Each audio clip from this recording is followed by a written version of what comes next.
আমার কথা করা হয়, আমি জানি আপনার, আমি একটু স্পষ্ট কথা বলি। কে রাগ করবে, গুসা করবে না, খুশি হবে, এটা আমার দেখার।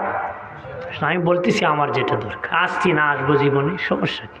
আল্লাহর জমিনে দাওয়াতের অভাব আছে নাকি?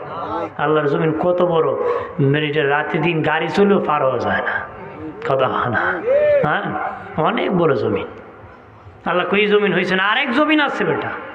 তুই আমার জমিনের চিন্তা করিস না, হকের চিন্তা কর।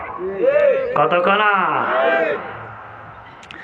আমার প্রাণের বাবা দিনারে খেয়াল করেন ভালো করে, ও প্রাণের বাবাজি, চোখের পর্দা করবা মা বোনেরা। অনেক মা বোনরা আছে, আল্লাহ বলেন চোখের পর্দা কেমনে করবা? কাপড় দিয়া ডাকবা নাকি চশমা লাগায় করবা নাকি? না, আল্লাহ বলেন নিচের দিকে তাকাও। কাপড় লাগালে তুমি খালে পড়তে পারো, গাড়ির সাথে ধাক্কা লাগতে পারে।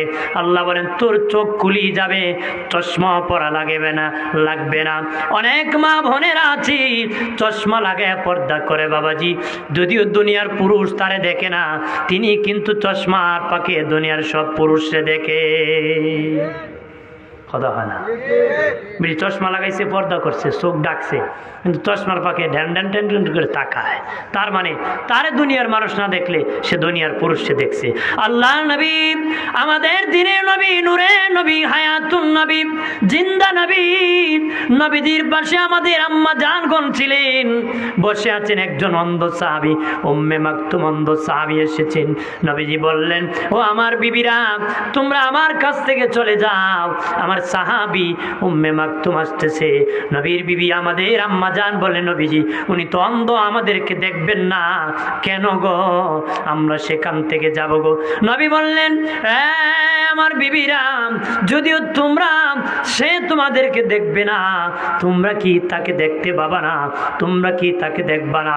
তাড়াতাড়ি আমি রাসূলের কাছ থেকে তোমরা চলে যাও। তার মানে পুরুষ শুধু দেখা না, নারীও দেখা যাবে, নারীও পুরুষকে দেখা যাবে না। চোখে দৃষ্টিশক্তি নিচের দিকে দিয়ে হাঁটবে। আপনারা বলেন, যারা রাস্তা দিয়ে হাঁটতে মাথা নত করে হাঁটে তাদের সম্মান কম না বেশি? ধরে কর, যদি কোনো ইমাম সাহেব সাইরি মন্দির ছায়ার আডে মাই শিখবো, তাই বড় মাথা ফাতলা উজোর কথা হইব না। মোল্লা দিয়ে একটা রাখছো বেটা, এটা সাইরি মন্দিরই খালি সাই বাড়ির চাই। আপনার এখন মোল্লা বেটা যদি সাইরি মন্দির চাইয়া মাথা পাতলা হয়, আপনারা যদি চাইন মুখ হইতো না। মোল্লা তো সোজা, মোল্লা খালি মাথা পাতলা, তো আপনারা হইতেন না।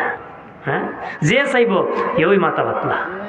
কতক্ষণ হোক আলেম, হোক জাহেল, হোক সাধারণ মানুষ, হোক মাস্টার ডাক্তার, যে চাইব কি মাথা পাতলা, নিচে যে তাকাইব এরই সম্মান বেশি। কথা বলেন ঠিক কিনা? এই মাসালা শুধু এই আলেমের জন্য না, মতো মুসলিম জাতির জন্য। কথা হয় না? আপনারা অনেকে ভাবে এটা মোল্লারা করতো। মানুষ মনে করে পাঞ্জাবি জুব্বা লাগাইলি বেস্তি জায়গা। কথা হয় না? জুব্বা পাঞ্জাবি লাগাইলি বেস্তি জায়গা না, বেস্তি হওয়ার কাজ আছে, কোয়ালিটি আছে। কথা কনা পাঞ্জাবি জুব্বা নবীর সুন্নাত, এটা সুন্নাত শুধু আলেমের নয়, গোটা উম্মতের জন্য। কথা হয়, অনেক ভাই আছে ওরা নাকি পাঞ্জাবি পড়তে লজ্জা লাগে, মানে জীবনে পাঞ্জাবি পড়ছে না, সরম। আর এখন মরলে টানটা মেরে কুল্লিয়া সিলাই সারা পাঞ্জাবি পরাইব। এবার আমার সরম লাগে রে, আমার লঙ্গি দেওয়াইন্দা রেখে দিও। নাউজুবিল্লাহ কর। আমার বানের বাবাজি, নিচের দিকে তাকাইয়া যুবক বন্ধু মুরব্বী বাবাজি, মা বোনেরা তাকে হাঁটবা। এটা 2 নম্বর পর্দা বাড়ির। 3 নম্বর পর্দা, আল্লাহ বলেন, হে নারীরা, আমি পুরুষ বানাইছি, নারী বানাইছি, একরকম করে বানাই নাই। নারী বানাইছি, পুরুষ বানাইছি আমি শক্ত করে, তার হাড্ডি বড় শক্ত, আমি তার গোস্ত দিয়েছি একটু শক্ত, নড়াচড়া কম করে, তার পাহাড় দিয়েছি, পেরেক দিয়েছি। আল্লাহ বলেন, পাহাড় পেরেক বড় শক্ত করে। পাহাড় পেরেক বুঝেননি বাবা? পাহাড় হলো গুস্ত বাবাজি, পাহাড় হলো এই গুস্ত জমিন, আর হাড্ডি হলো পেরেক।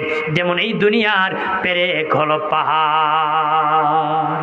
এই পেরেক হলো কি? পাহাড় দ্বারা জমিন মজবুত হয়েছে, আমাদের গুস্ত হাড্ডির দ্বারা মজবুত হয়েছে।